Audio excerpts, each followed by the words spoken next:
Hi, I'm Joe, And I'm Dave. and we're the hosts of the Chasing Tomorrow podcast, where we bring you stories that delve into the science and spirit behind intriguing people doing extraordinary things.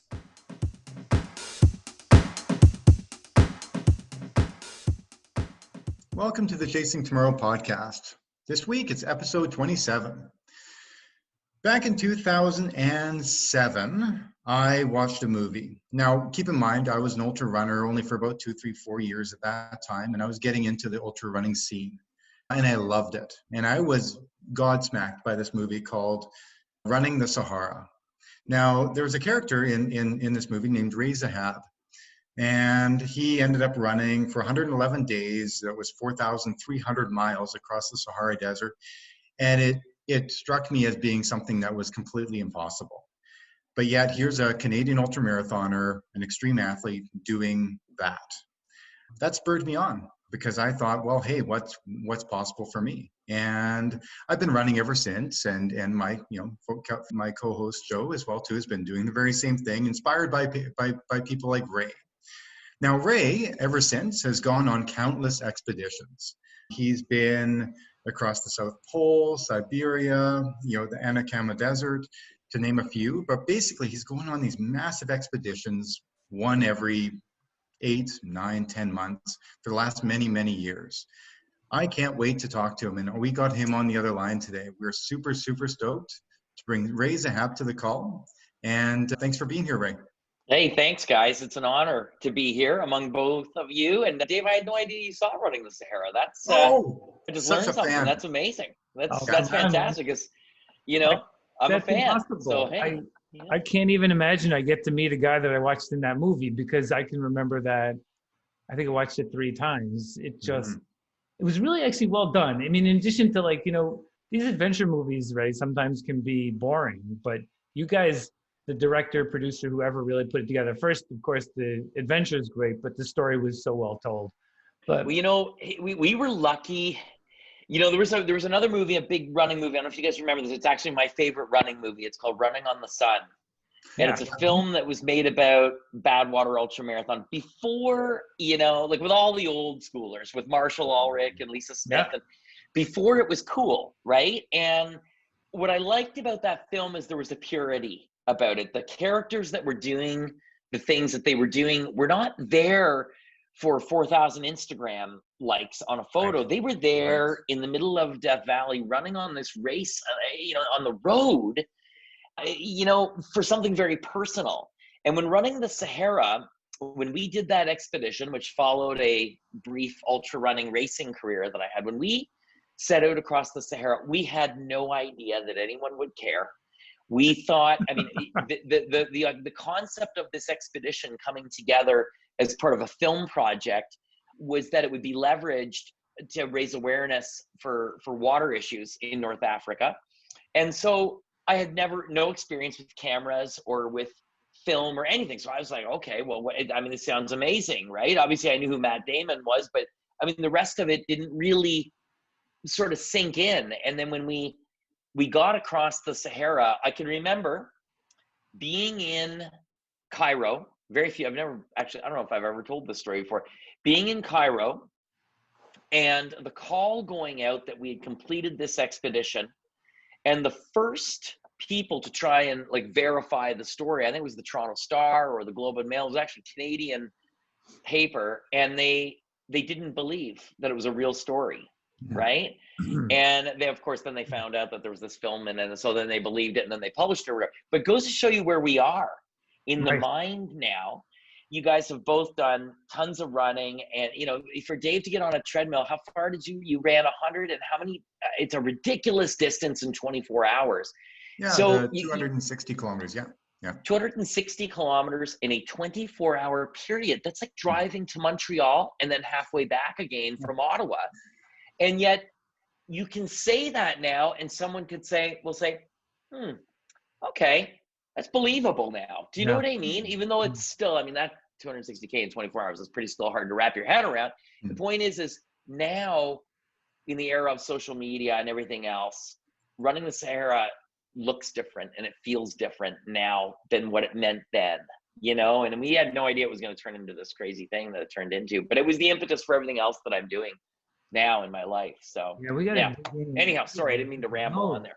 No, that's great. Please, that's, you know, what's interesting, I spent time in Cairo in 2008 and 2009, you know, after watching the movie just for a work reason. And it was like, you know, this rock, right? This, then we went down to Sharm el Sheikh, and I was running one morning and it was 110 degrees. And, you know, people looking at me like, what's the matter with you? So I can't even imagine, you know, I've always sort of been interested in the Marathon des Sables because of that sort of inspiration from your movie. But I think that before we get too deep into that, I think one of the things we always really sort of love to hear a little bit is like, it's obvious now what Ray does, but like when you were growing up as a kid, were you like, did you have like, you know, Mallory in your head? Were you dying to be an adventurer? Were you a runner? Like, how did it sort of happen that you end up in the Sahara and then many, many more? Yeah, that's a great question. I mean, I grew up on a small horse farm in the Ottawa Valley with my brother, and we were not athletes of any stretch of the imagination. I mean, you know, we rode horses, we did all those things, you know, but thought so. I wanted to be an astronaut. You know, I wanted to do other things. You know, I got into, in my teens, I got into street racing. I had an old Camaro that was all souped up. I was doing these other, I had a completely different life, right? And I, you know, one thing led to another, and I ended up being a very unhealthy individual as I grew up. I had a great childhood, like a really good childhood, but amazing parents. But somehow, I mean, you know, you slip through the cracks, or things change in your life, and you end up on this path. You become very unhappy, depressed, unfulfilled. You know, I'm barely getting out of high school. I drop out of community college. Just one failure, one unfinished thing after another, and I get to a point where I'm, you know, reaching 30 years of age, and I'm just no longer satisfied with where my life was not going, you know? And I was one of these people, excuse me, I was one of these people that could, you know, not look themselves in the mirror without feeling a sense of guilt, because you're portraying to everybody, you're the life of the party, right? You're the first one with the most drinks in, you know, but you're just genuinely, that's not who you are. And I was just a very unhappy person. That's where it all started. Yeah. You know, it was with that realization that I was no longer going to survive into my 30s living the way I was living. You were maybe even a bit of an imposter, you know. So when I hear that, I hear the word astronaut, you know, I think about going into the unknown, discovering the unknown. You know, I believe that, you know, we all, when we were children, we all kind of know where we want to go. You know, as we get older, we have all these other, you know, messages and ideas and thoughts and other people whispering in our ear, and you end up going and becoming an accountant. And then, you know, we're generally unhappy. And I don't mean anybody who's listening who's an accountant. I value accountants everywhere. We need you people. But, you know, there are the people who go out and do the expeditions. And when I think of that, I think of astronauts going out into to the unknown. So do you think that's where that kind of started? And maybe, you know, it's a really great observation, Dave. I mean, it's possible. I think, you know, I was always enamored as a young person with, you could use the word outliers before, I think it was before we started recording, you know, the cowboys, you know, that would still in this modern era were living a life that was for sure the life they wanted to live on their terms, because nobody else knew that they were living that life. Do you know what I'm saying? Like, it's not like, hey, I'm a Marlboro man out here riding the range, and this photo is going to appear on Facebook and everybody's going to get my vibe. It's like, no, you're living out with a bedroll, taking care of cattle in the middle of nowhere for whatever reason that you love to do that, you know? And I think that there was those people, the outliers, but there was also the people, there's pivotal moments or snapshots in life that, you know, things that you remember. Like, I remember clear as day, Terry Fox running across Canada, you know? And I never thought I would ever be a runner. No interest really in running or any sports of that matter. But I remember that. I also remember, fast forward, in the mid 90s, I guess it would have been 96, 97, seeing Eco Challenge for the first time and thinking, wow, what are these people doing? And that was right around the time that my brother got into doing all these things. My younger brother became a really good mountain biker, climber, Ironman triathlete. He was very good sportsman at all these other new things. And he was so into it that it was changing his life and who he was. And he was becoming confident and all these things that I was enamored by. I thought, geez, I'm watching this eco challenge. He's talking about doing this kind of stuff. I mean, maybe this is the answer. And that's the only reason I got into doing the things that we love, is because of him and the impression he gave me of how his life was going into a completely different direction based on the things that he was doing. That the more he did that he loved, the more everything else in his life changed around him. And I thought, wow, I mean, it was before all the Anthony Robbins stuff where, or maybe it was around the same time, I don't know. But it's like the whole law of attraction, that whole thing. Like I was actually seeing it in real time playing out, that this guy who I've known my entire life is living a style of life that is in pursuit of things he's passionate about. And in sort of an unrelated but related way, all these other things in his life are changing too. They're just falling into place, So observing that, and then going out and doing something about it is a very different thing. I mean, I know of so many people who observe and watch all these great videos on YouTube and on and so forth, and read up these great articles about these people doing incredible things, but then sit back and say, well, that's for somebody else to do. Well, when you went there, when you first had that feeling and thought and idea, did you sign up for a marathon? Did you just go out and go for a run? Did you go, like, what was your first step? Well, I think bare bones, like right down in the root of it, first 30 years, if you put a bottle of Jack Daniels down, whether it was a Mickey or a 26 or whatever, or a 40, the whole thing was going to be gone, right? Like that's just the way I was, right? So my head was like, always wired that way. So then when I flipped and my brother started showing me these sports and he introduced me to ice climbing. I became an avid ice climber. I didn't start ice climbing. I went with him because I wanted to try it, and it was hard, but there was one or two elements about it that I loved so much. Like it dawned the very first time he took me climbing. I've told this story before. I had no idea what I was getting into. So we're talking about 100-foot wall of ice, a frozen waterfall, and he's got all the ropes on me and the picks and all that, and it's 30 below. I'm climbing this thing beginning of January 2000, and I'm climbing this thing barely hanging on. He's top roping, which means the rope goes over the top, and he's got this rig, and he's basically holding on to me so I don't kill myself, right? And I'm sweating so much, and there was so much adrenaline from the fear of being on this ice that it was like terrifying, but I liked it at the same time. Mm-hmm. And when I got to the top of this ice, and he literally was pulling me the last few feet up over this ice, right?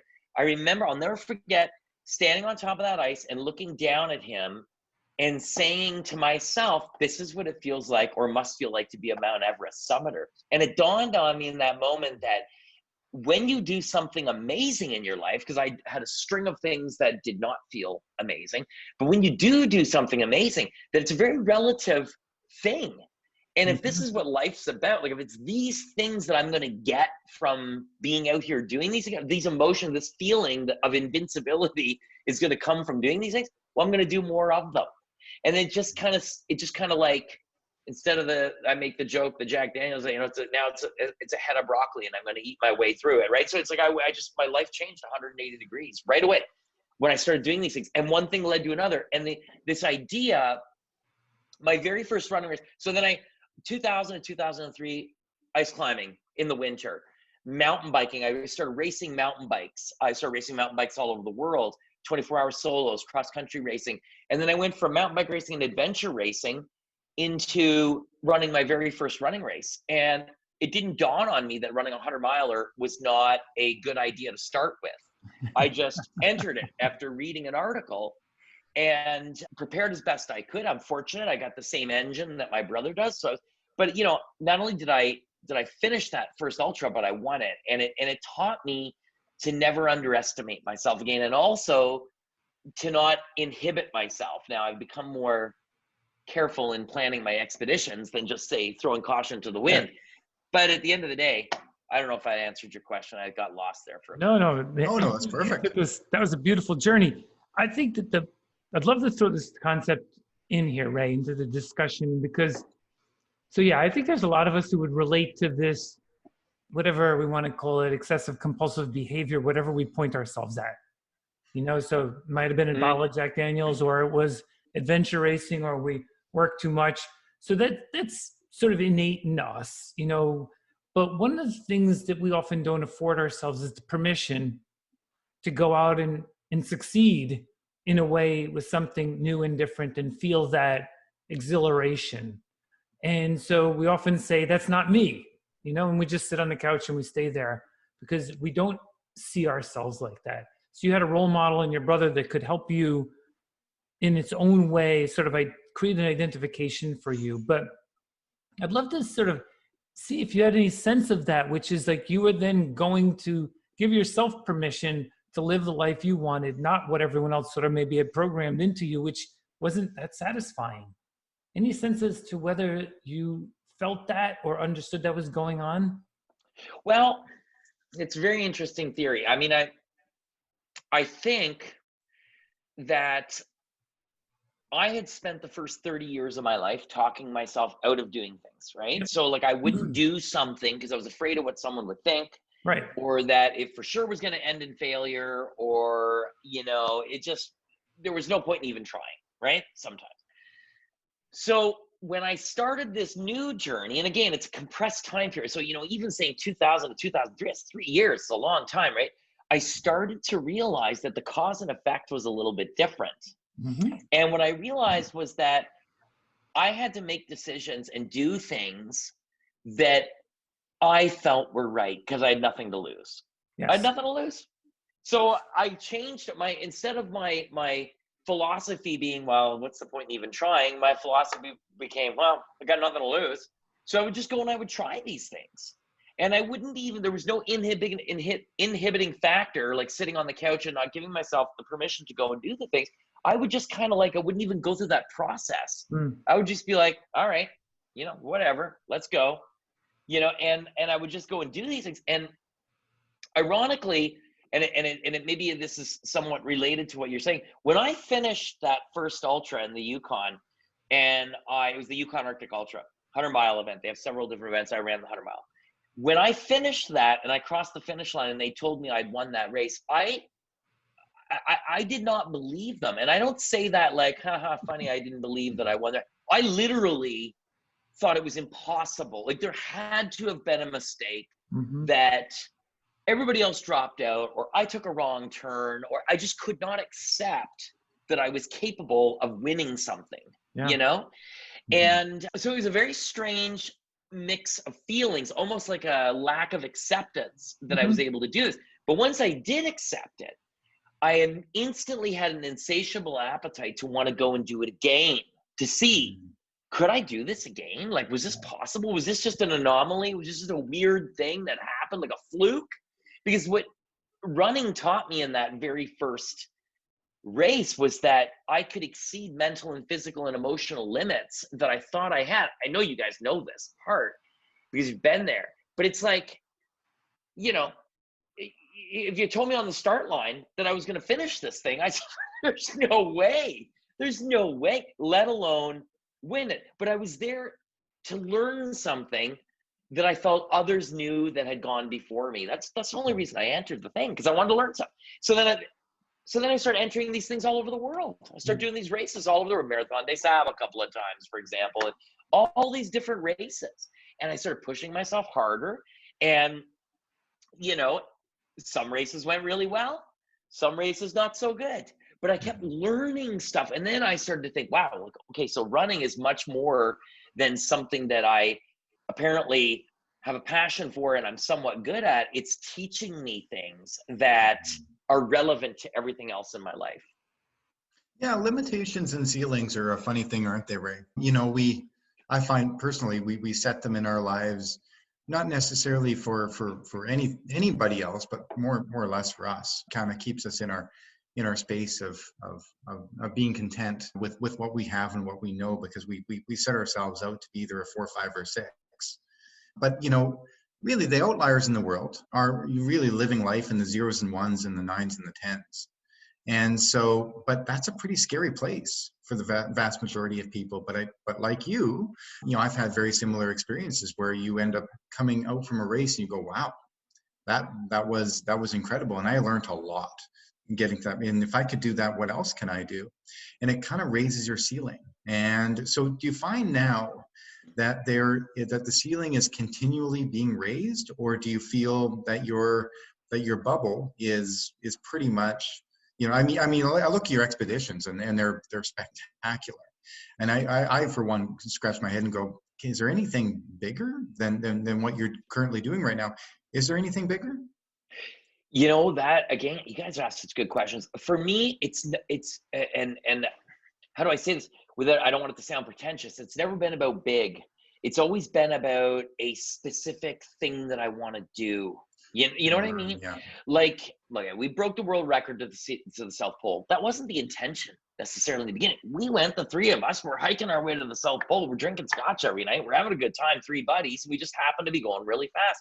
It was about something else. It's like any of the deserts that I've crossed, or, you know, granted, the projects that I've left towards the end of my career that I still want to do are the more difficult and most difficult ones that are left, you know. And I think it's just by virtue of an appreciation of the experience level that I need to be able to do the last things that I want to do that in my career, that, you know, it's taken me this so long to get there. But as far as, it's a strange thing, David, it's never been, there's like this homeostasis, like it's always like level. It's like, yeah, okay, so I did this and now I'm here and then I might do this. And it's never like this in my life. It's just kind of like, this is what I do. I love what I do, but it's not, and the growth happens through the lessons that I've learned. I've had a lot of close calls on expeditions. I've had a lot of expeditions go as smoothly as possible. I've had expeditions I couldn't finish. And in every single one, there is knowledge that I take that creates equilibrium across the rest of my life. Does that make any sense? Oh, yeah, do you know what I mean? For sure. And I think that I just want to put a pin in this one point for our listeners, which is that let's all remember how Ray started, right? He sounds like more of the normal people than this amazing explorer. You just decided you were going to start to live differently and you were going to find out. I always sort of like, when I set out on my sixth continent, I ran a marathon, 6 continents, 6 days. Everyone asked me about it and I said, just let me go find out. I just want to find out. Will it be hard? Will it work? I don't know, but I got to go find out. So all of us should just go find out. Let's make that the ask of ourselves. Don't know the outcome. It's going to be good because we'll learn something. And I think it's happening over and over to our guests as we go through this, which is that's the pin that they put in it. They said, I want to go find out. And then from there, we can then draw the curve any way we want. We can make it the last time as the first, or we can make it a lifetime of adventure. But let's do that. I think that's a key. I think it could not be said better. That's exactly bang on. And so, yeah, because really what creates success, right? You know, and what is success? Because sometimes I don't know, Ray, and maybe this is the next question, is that, you know, sometimes your greatest success, you might not deem as your greatest success, but you might think your greatest failure was your greatest success. Was there an expedition, or was there something that you've done where everybody else says, oh, Ray, I'm so sorry it didn't work out, and you're like, no, I learned so very much from this expedition or this disaster that happened. And you know, and that was a typical turning point for me in my life. Was there any one of those moments? There has been so many, but I'll start by saying this, and it's more of a personal one that very few people know about. When we started the Running the Sahara expedition, so I would have been 2006. I don't know how old I would have been, 37 or 38 years old. No money. I had nothing. Debt. I was in horrible shape, not horrible shape physically. I mean, I just, had very little, just married. And I was very concerned about having things and what was I going to do? Like, how was I going to, I needed to make a living. We needed to buy a house because we wanted to have kids and we wanted to do all these things that normal people do, And as we were running across the Sahara, we started to come into these small communities. Most of this isn't in the film, but in Niger and Mali, especially, and even in southern Libya, very, very small communities where people were like, just so happy that we were there. Like, I mean, it's just crazy things happen. These three dummies are running through town. Let's go and hang out with these guys. And, you know, a town of 100 people would get together and they would, you know, insist that we stay. We're going to have some food. And just observing, this happened more than once. Amazing meals shared with people and all the families. You see the kids running around and everybody's having a good time. And we're so much more similar than we are different. And I'm learning all of this. And as I'm learning, and Mohammed Iksa, who led our expedition, and through interpretation, we would communicate and talk with everybody. And what I was really picking up, the sense and vibe I was picking up, the lesson I was taking was that the things I thought I needed were the least important in the hierarchy of what would be a fulfilling life. Mm-hmm. That these people had food, health, clean water, and family. They had those things. And because those things were all good, it was a cause for celebration, right? And it changed my perspective. It was heavy. It was a very heavy situation because it was life-altering perspective change when I came home from that on how I would look at things after that. And I'd be less consumed about the things that I thought were so critical. It's all relative to each of us in our lives. So everybody's got to make their own decisions.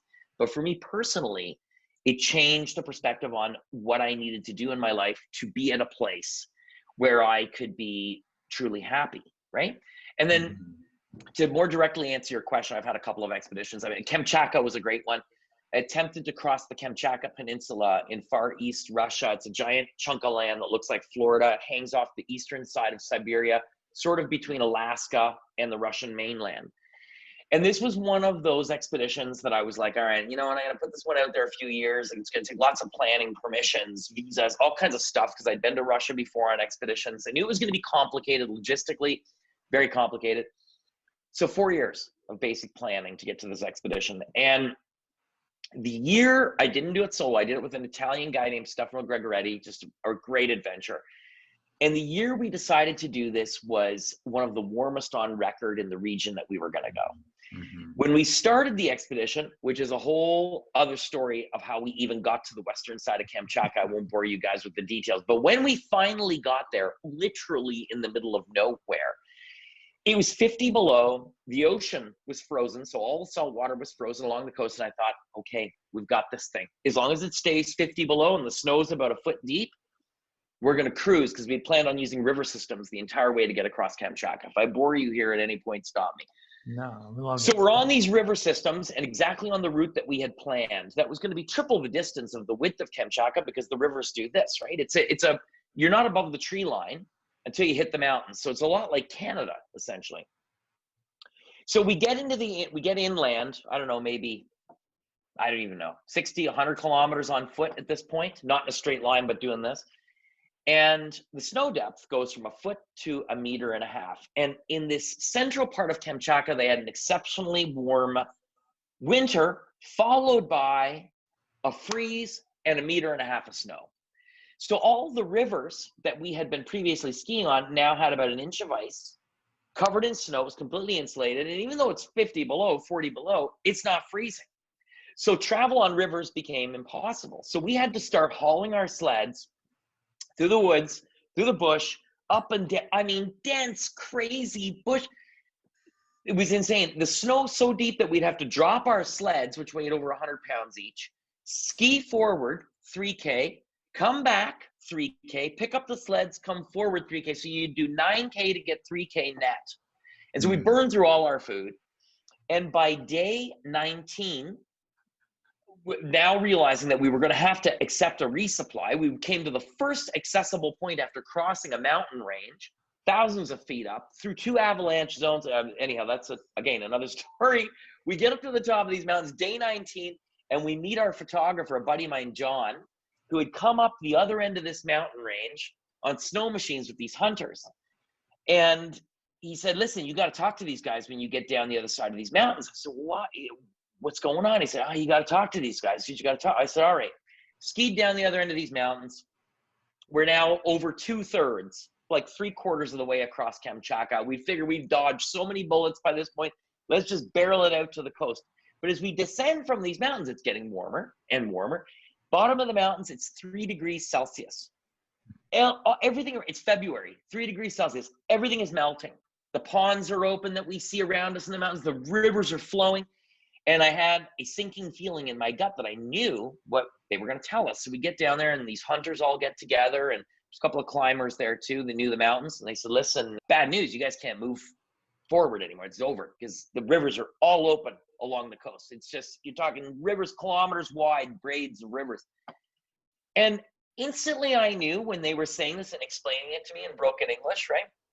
I knew the expedition was over. But at the same time, I was also very comfortable with that decision because I knew what we had been through to this point to get to this point in this expedition, given the conditions that we were dealt with that year, that it was already a monumental success personally for the both of us. And that risking others' lives for some narcissistic endeavor to have to get to the other side wasn't worth it. We weren't going to put ego in front of good decisions on an expedition.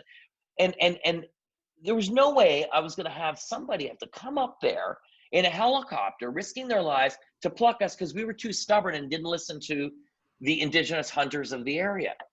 So I turned to Stefano. I said, the expedition's over. This is what it is, dude. And we packed it up, and it took us 2 days to ski out to a point where 2 more days hauling stuff in miserable weather when it's over, just to get to a point where we could get picked up by a 6-wheel drive giant truck. So we get back, and I posted on social media this story, what had happened, and what we did. And I had so many people, Dave, ask me the exact question. You must have been so disappointed. And I said, you know what? It was one of the most rewarding experiences of my life because I learned that not everything is predictable. I've had a run of amazing expeditions and successes. Every now and then, if you're not cranking it, if you're not putting yourself out there, if you're not testing yourself, then things go perfectly all the time. You gotta have times like this, because with times like this, you have times like this, and that gap between them makes the times like this feel even bigger. Absolutely. Yeah, it is one of the sort of dilemmas that you have all the time, which is, are you going to live to fight another day, or are we going to sort of put it all out there? And there's a judgment that says sometimes not, maybe in that circumstance, when we push a little harder and then we're happy we made it to the end, and other times. So there is a lot of intuition, I think, that comes in at that moment more than anything else. And glad you made that decision, because it seems like, again, telling it in reverse, it probably was really not the simplest thing, even though it was clear, because you can sort of probably go through all of those ideas. Oh, maybe I could go, and here's the way we did right. The 2 hours of that. We did 2 hours of that, where it's more of a exercise in psychology of the moment than it is in anything that we would actually do, right? It's just a way. But I've been on expeditions, guys. I had one in the 2 biggest non-completes. That's one. And the other one was an expedition that I finished, but it was broken up in 3 stages across the Canadian Arctic. And in the very first stage, in January or February 2016, I think it was. I can't remember. It was a while ago. I broke through an ice. Through ice overflow on a river way up in the mountains in the Arctic, and almost died. Quite literally almost died. Almost got pulled underneath ice and rapids and way down. And I was in this water for 2 minutes. Oof. Stefano and I were together on this expedition as well. He couldn't get close to me because everything was collapsing. And when I went in that river, I thought to myself, this is how I'm going to die. I'm never going to see my family again. That was the only thing that came into my mind. And a much longer story, but through struggling and trying to get my snowshoes off, my snowshoe crampon hooked the side of this hole in a really weird angle, and I was able to push myself up onto the edge of the overflow and roll out into the snow.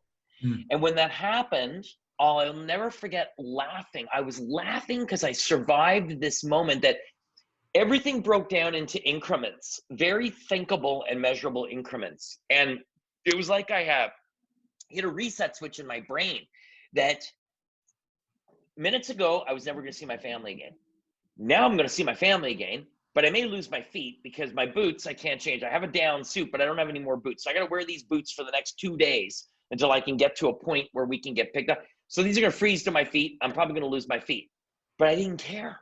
because I was going to see my family again. Like it priorities, right? Like everything was, and so it was both the most terrifying thing that ever happened, and at the same time, the greatest thing that ever happened to me on an expedition, because it brought even more clarity to the rest of my life and the reasons I was doing things, and to approach things in a much more humble way. I had gotten comfortable and I had made a mistake. Mother Nature will never let you think you got it all figured out. And I took for granted, and I assumed when I went out on this ice, because I know the acoustics, that this ice was solid. I assumed, and I didn't. And I went in. That's how it happened, right? And so anyhow, I ended up finishing that expedition. But to make a long story short, and I tell really long stories, obviously, I took a lot from that experience, and it really taught me things that I came home and people were like, oh my God. And I said, yeah, it was rough for sure. I was completely frostbitten. I didn't lose my feet, but everything, all my toes went black and the skin, but I survived it, and it made me stronger and wiser for the next expeditions, you know? That's key. That's key. You let your guard down, you know. And it's humbling. And I hear about that often, about people that have these near life or near death experiences, and the very first thing that they do is laugh, you know, and because they get caught with, you know, then they feel stupid. They're like, oh shoot, I should have known. I should have. And it sounds like that might have been, you know. Oh, I was like, I'm alive. Like I just could not believe that I was alive. I mean, that was, you know, the first thing I can remember like it was yesterday. Like it was like it was like both celebration, giddiness, and a little bit of losing my mind, you know, like that I was, you know. Yeah, and those flashbulb moments in our lives, they're created, right? Because your brain is telling you, okay, remember that feeling in that moment specifically, because don't do it again. You know, oh, absolutely. Listen for the acoustics, be intelligent, be smart about it. Your kids need you, your family needs you, everybody needs you. You're alive on this planet. So would you say that since that incident, how many years ago was that? I think it was 2016 that I did that. I'm not exactly, let's call it 5 years.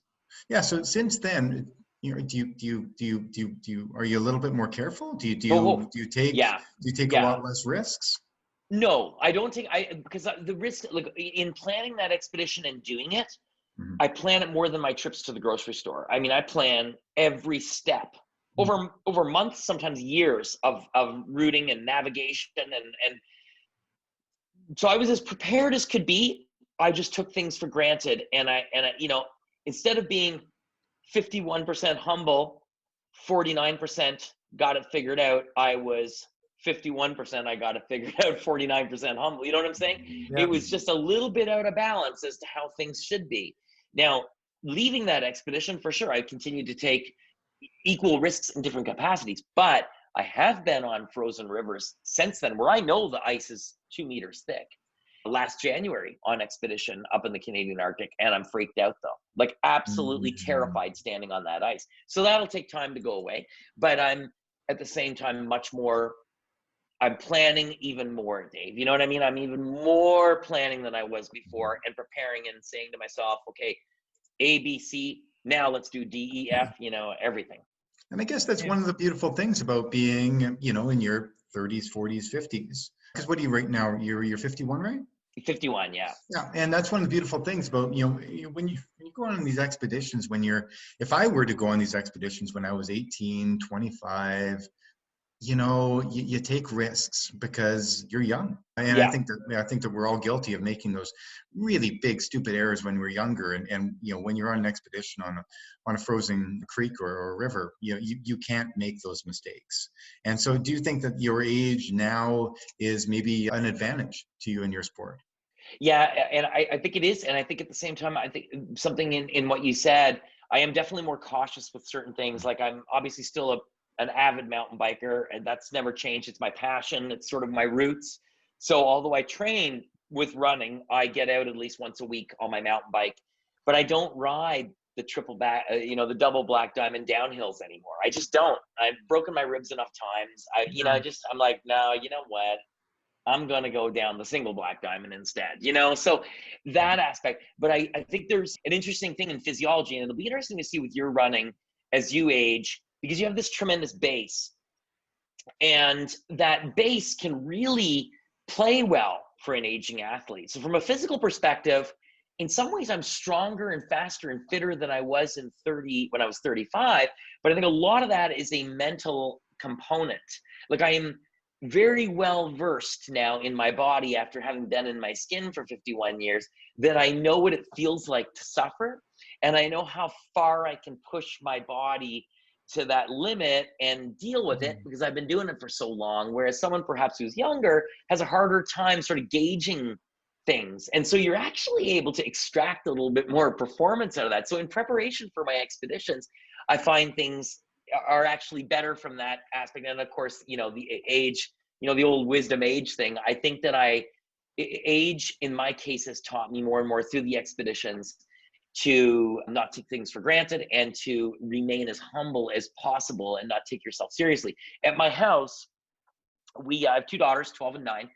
They're big time trail runners, Nordic skiers, paddlers, they do it all. And their mom's a really great ultra runner. And when you come in our house, there is nothing on the walls, anything. This is our personal choice. It's the way we're doing things. There's nothing that indicates what I do for a living other than gear laying all over the place, which drives Kathy crazy. But, you know, there's no pictures on walls of expeditions. There's none of that stuff. We have a big filing cabinet. It's all tucked away in the filing cabinet because I want my kids to establish their own identities in the stuff in the adventure that they love. So that also helps me. It's a double sword. The other side of it is that it keeps me humble too. I'm not staring at my face every day on the wall, you know? And for me, it works. Everybody's different, you know? But I think the humility comes with age as well, you know, if that's It's good though. Yeah. When if we hang out with the right people, we might figure it out a little earlier along the way, which is always a good thing. The one that I wanted to play in front of you a little bit, you know, Alex Honnold, who climbed up El Capitan without a rope, you know, everyone always said it was very risky. And I thought his characterization was the difference between risk and consequences. So risk is sort of the probability that something happens, and consequence is the significance of what happens. So it might be a high risk being on a slack line, but 6 inches over the ground doesn't matter. You fall off, consequences are low. So do you ever sort of try and figure that out? Like it's a play against probability and the impact of what might happen as you judge sort of each of those circumstances? Yeah, there are specific projects that I've looked at that I'd like to do that I won't do because the probability or the risk ratio is too high that I would need to be rescued. Yeah. You know, and I don't want to put anybody else at risk for the things that I choose to do in my career.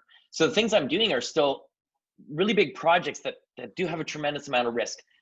But the risk, is it the risk return ratio? The risk, you know, I'm cool with doing stuff when I'm at risk or my team is at risk or we know what we're doing.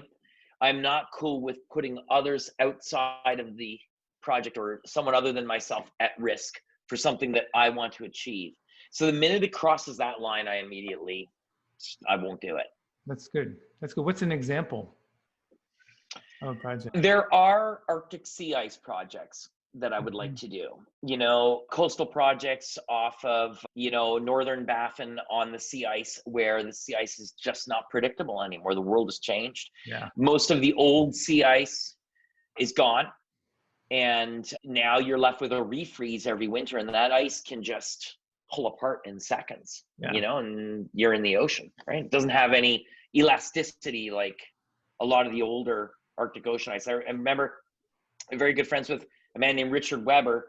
One of these guys that we were talking about before, he's one of the cowboys, right? He's one of these guys that was doing stuff before it was cool, been to the North Pole more times unsupported than maybe anyone in history. I'm not sure if I got that fact right, but he went from Russia over the North Pole, the Russian coast, over the North Pole to Canada over the course of 110 days with another Russian guy.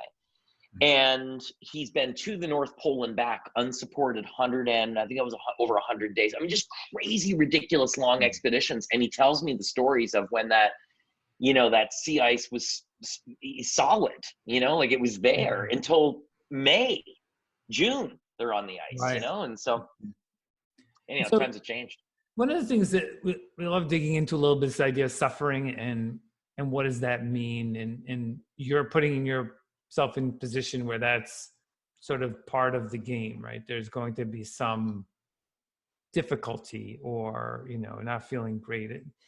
How do you characterize, like, why are you going out there and suffering, you know, through cold or frostbite, or I'm sure the desert heat, or some of the other elements of what you experience? How do you feel about that?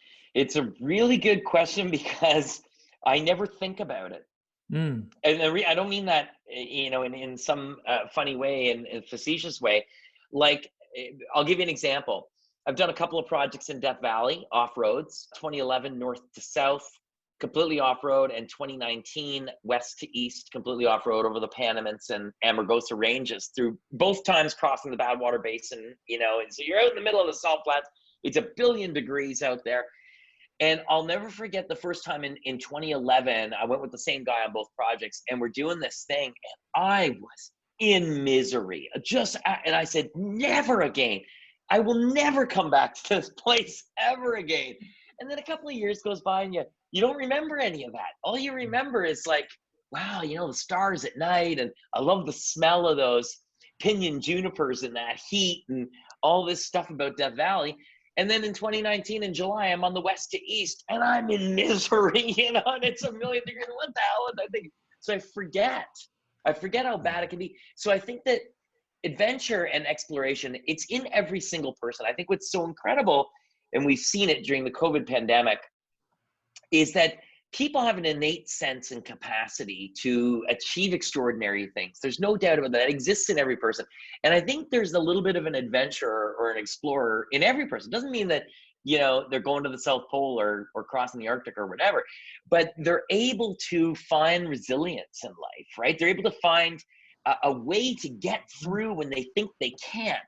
Yes. And so whatever that discomfort is that enables us to be very human, it's a very human thing to push past limits, right? I mean, you know, this vaccine, 1 year to make a vaccine. Normally takes, they're still working on some of the vaccines that they've been working on for 10 years. But a bunch of people got together and said, we can do this. Yeah. You know, it's like the chlorofluorocarbons, the CFCs or whatever in the, you know, back in the day with the cans, the aerosol cans. Everybody, we got to change this. So to me, when people get together and everybody has that little bit of that explorer in them, you combine all of that together, you can do extraordinary things. So I think that from an individual perspective, you know, I think that inhibition, when push comes to shove, that suffering aspect is less so a physical thing, and it's much more so a mental thing. And you're gonna laugh because I've been quoted as saying this because I believe it, that it's 90% mental, the other 10% is all in your head. And I think that everything that we do, like Dave goes and says, I'm going to run 260 kilometers in 24 hours. Okay, you say that right out from the outset. You can't tell me that's not going to hurt. He knows it's going to hurt. There's no, look, that's a deal he's made with himself. He's going to go and do this thing, and it's going to hurt. But it's 24 hours, he says to himself, or however he said it. I know this is going to, but I really want to do this thing. You don't even, it's not an equation. It's not even part of it. You know what I mean? And I find, Ray, that we all have a set of experiences with our own feelings and emotions in that moment, right? Like, I think scientifically, there's really no difference between when we eat chocolate and then we eat a pineapple. They don't really know in your brain where that really triggers and where it untriggers, and the kind of the truth of all that. But yet you have an experience with eating chocolate. You have an experience with eating pineapple. You have an experience with going for a 2-hour run. You have an experience with going and lifting heavy weights. Your experience and your truth is what you make it of all of that. And so, yeah, absolutely. So I you know, like you, Ray, and like you, Joe, I've had many experiences where, you know, setting the Canadian 24-hour record, let's say, you know, 20 hours in, I'll be, you know, thinking about my own experience and be like, okay, I thought it was going to hurt more than this. And so, you know, experiences with suffering and experience with pain and experience with joy and experiencing with love and all those different things, it's different for everyone. And so, but having this idea of this common, oh, hey, running is hard and chocolate is tasty, well, why? Right? Mm-hmm. And Mm-hmm. so you can end up creating your own narrative and having these very different experiences and relationships with these different inputs that end up coming in. And so yeah, you could have had a very incredible life-changing experience with suffering, although somebody else would go, wait 1 second, hurting is never, I want to pull back, and I want to choose comfort and be secure in my warm apartment my entire life. But that's kind of not living, isn't it? And do you find that going out for these expeditions, do you find that going and experiencing the cold, and going and experiencing hunger, going and experiencing fatigue, do you feel that maybe that's a little bit more of a human experience where you might go, wow, this is living life? Yeah, I mean, from a personal level, because I agree in that you said it's relative to each one of us as individuals. What we experience in our lives, the great things, you can't explain to someone.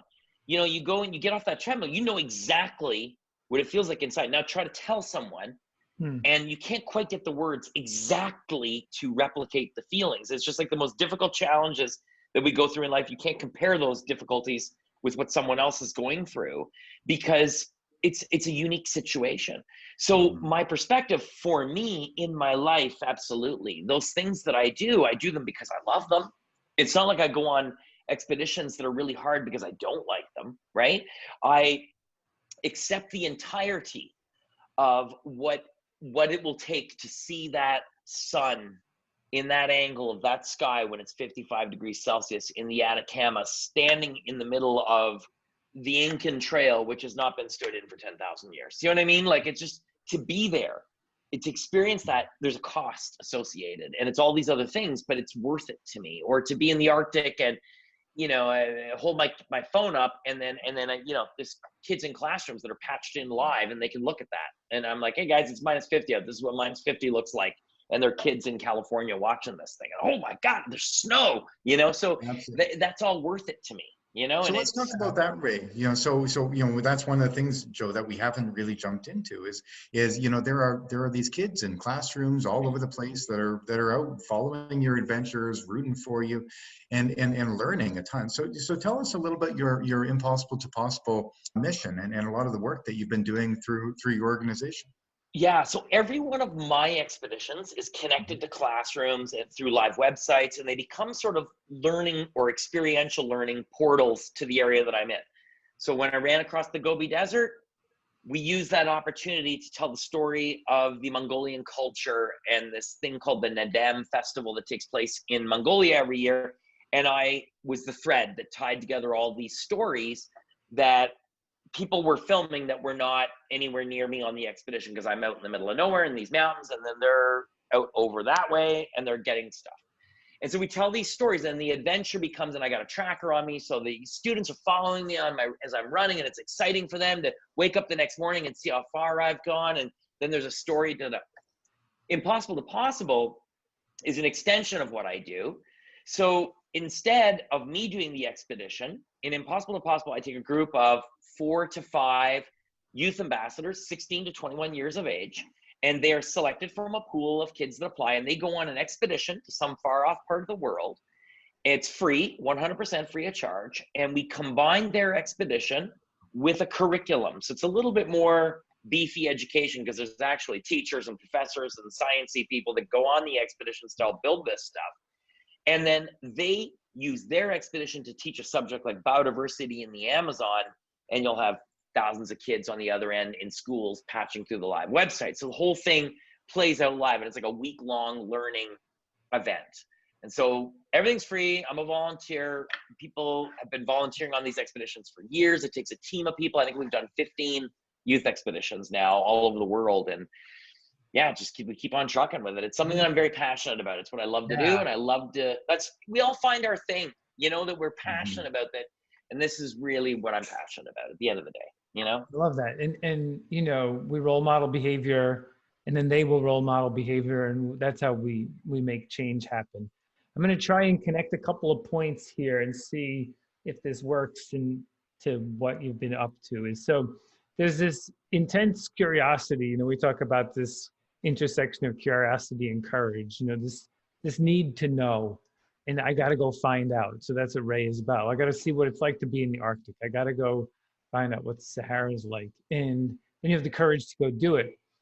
But along the way, there's some things that could get in the way of that, which is that this fear of the unknown, or that the low. So what I've worked on a lot is the idea of trying to redefine the lows into the highs. This idea that what I want to go find out is, what would that feel like?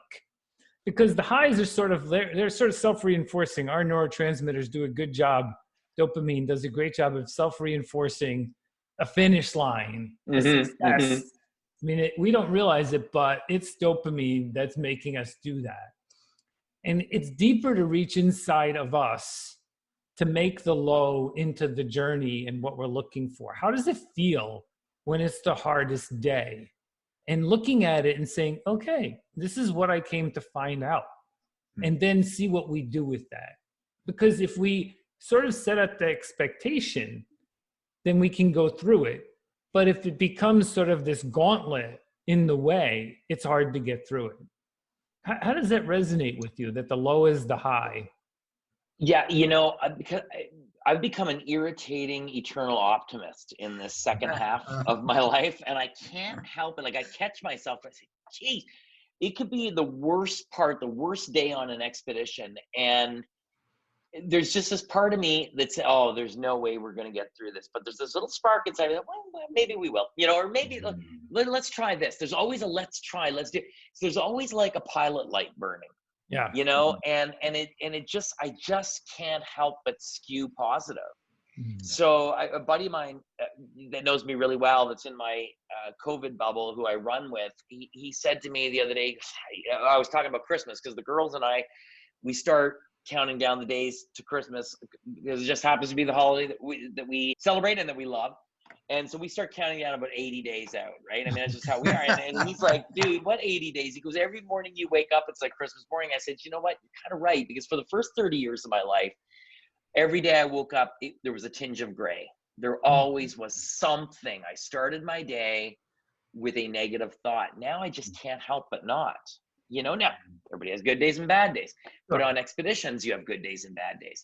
And if anything I've learned on expeditions about those bad days is the good ones come, and when the good ones come, they make the bad ones seem less important, And the analogy I used, I was having a conversation with a friend this morning, and I said, I've had a lot of dark days, and I was able to find my way out of those days. It's like now, if I walk into a room that's pitch black, and I can't see anything, I can still find the light switch, because I know how, right? I know how to turn the light on. And expeditions magnify that ability to do that. Yeah, that's a powerful enabler for all people listening in, right? If they can have in their heart that there is a light switch that they control, right? This isn't about you. Ray doesn't need anyone, right? That's the power of what we're finding in guys like Ray. You've just tapped into it. Your well is tapped very effectively. But have you guys, both of you guys, get people calling you or emailing you or messaging you, and during COVID, especially, they're on the couch, they have never done anything physical, they probably don't own a pair of running shoes, and they've just happened upon a story about you or read something or something, and they reach out to you and they say, listen, I was really inspired by what I saw.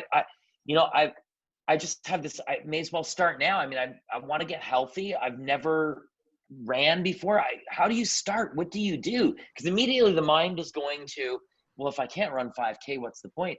And the advice I always give to them is, listen, get off the couch, walk to your front door, put whatever shoes on that you have, put those shoes on, take them off, walk back to the couch and sit there. That's day one. And then day two, walk back to the door, tie those same shoes on, go back outside. Now walk outside, go to the end of your laneway or the end of the stoop if you live in an apartment building, and then come back inside and then put the shoes back and then go sit on the couch. End of day two. I mean, you really have to start from the smallest steps. But once you do, you can build on those logarithmically. And before you know it, you're walking a kilometer, which is a monumental achievement, right? And celebrate those wins. Yeah, absolutely. Yes. Yeah, and I think that during a time like this, during quarantine and COVID, people look to us, the three of us, for strength and resiliency, because people are struggling. People are really struggling, and they see doing these exhibitions, what you do, and they think, oh, I could never do that. Well, and maybe I could look at what Ray is doing day to day and hour to hour, and maybe when you string all of those things together, all those reasonable or good choices. And so, no, I think, Ray, you're a light in the world right now, because I think that's where people are looking for grit and resiliency is amongst endurance athletes. Yeah, and back at you on that. And another thought that comes to my mind, I want to ask you guys if you've noticed this in the things that you've done, but it's those tiny, tiny littlest things that can happen day to day that are fleeting moments, right? Like, give you a split second. It puts a smile on your face or makes you happy. And if you're not aware, if you're in this sort of headspace where everything has got that gray, you'll forget about it. Right? You forget. And then that just sort of builds upon itself. I've made this practice. It was something that my wife, I remember teaching our kids when they were little. And it's every night before I go to bed, right before I fall asleep, last thing I do is I name 3 things, no matter how insignificant, that I'm grateful for in the day. Like, I have a thing that one of my daughters made that my toothbrush goes in and my toothpaste goes in, right? And most mornings I'll wake up and I put it in and it tips over, and then it wants to fall over into the waste paper basket. And that's how I start my day. And then I got to go fishing around the way. But there's days when that doesn't happen, right? And those are great days, I got to tell you. So later in the 12 hours later, when I'm in bed, I remember that could be one of the moments. So it's identifying those very small things that happen every day that are positive, that we can be appreciative and grateful towards. And then those little things as well build. Yeah. Have you ever noticed that? Those absolutely. Even our last guest that we had on, John Foley, he's the gratitude guru. He I think his line is, "I'm glad to be here." Yep. And really, it's just living in a space of gratitude. Drawing reverence to that every single day. And there's 150 things that happen to you every day, and some of them are not favorable. But I don't know, do you really pick on those and focus on that for the next 3 hours and ruin your lunch? Yeah. It's so much context. And I know we're going a little longer here, but so if you're a football player, right, you get tackled, right? And that's in the game, that's allowed. And you'll be like, that guy tackled me hard, right? If you're walking down the street and someone tackles you, that's not acceptable. So the context matters. And what we forget sometimes is the context of our life is that life is messy.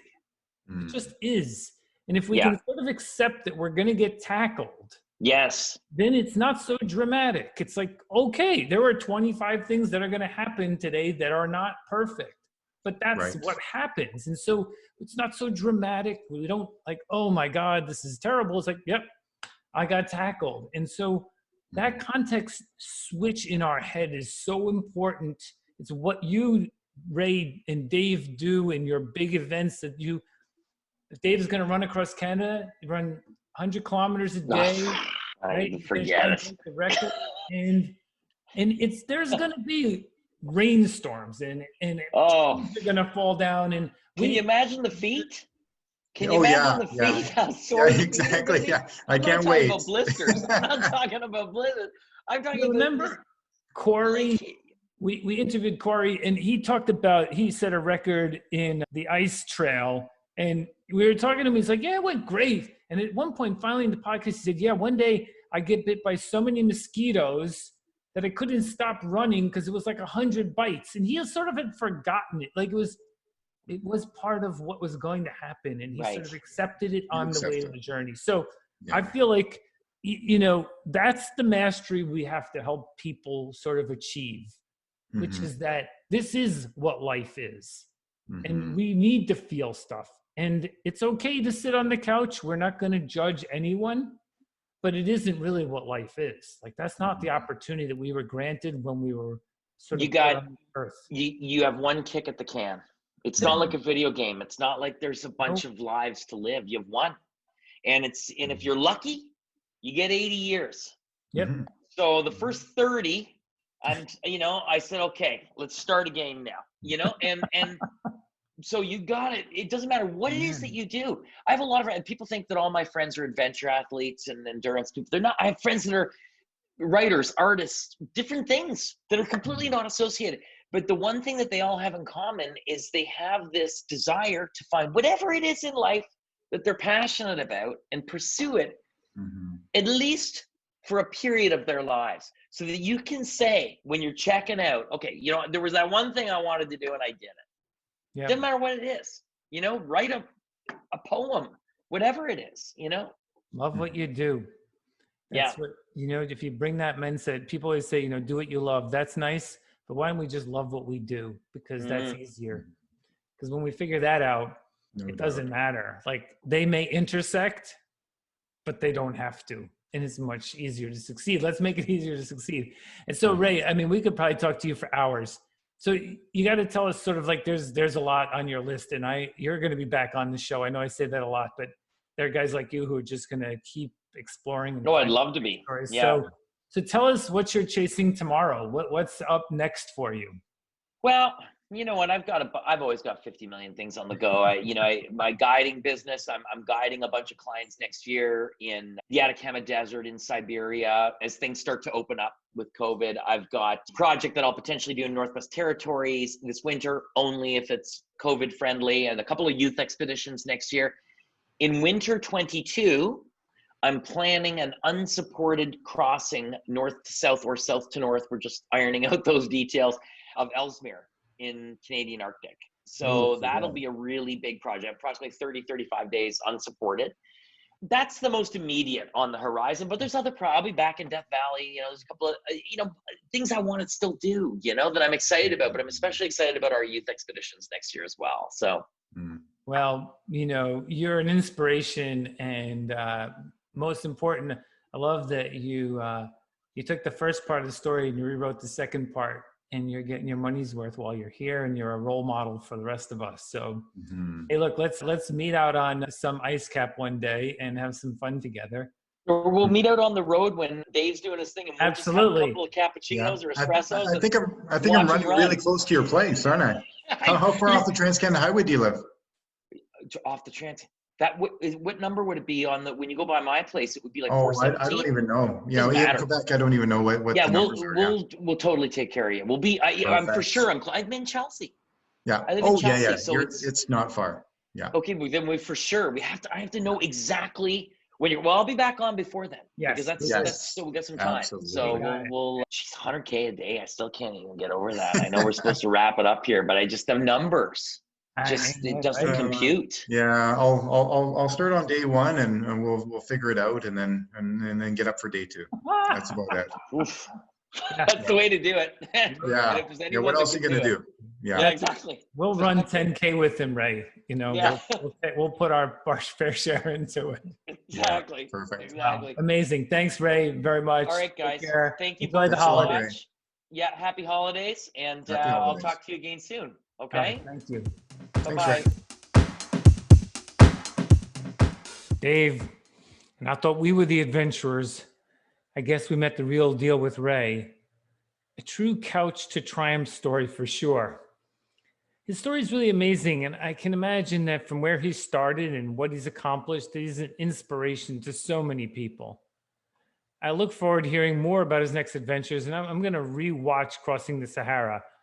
I keep saying to myself while I'm watching it, we interviewed Ray for the podcast. Now that's wicked cool. Well, there you have it, folks. That's a wrap for this week. As always, a big shout out to our sponsor, Performance Tea. You can find them on www.performancetea.com. And they've given us a discount code for any of our listeners to get 20% off their purchase. Just use Chasing20 to get the discount.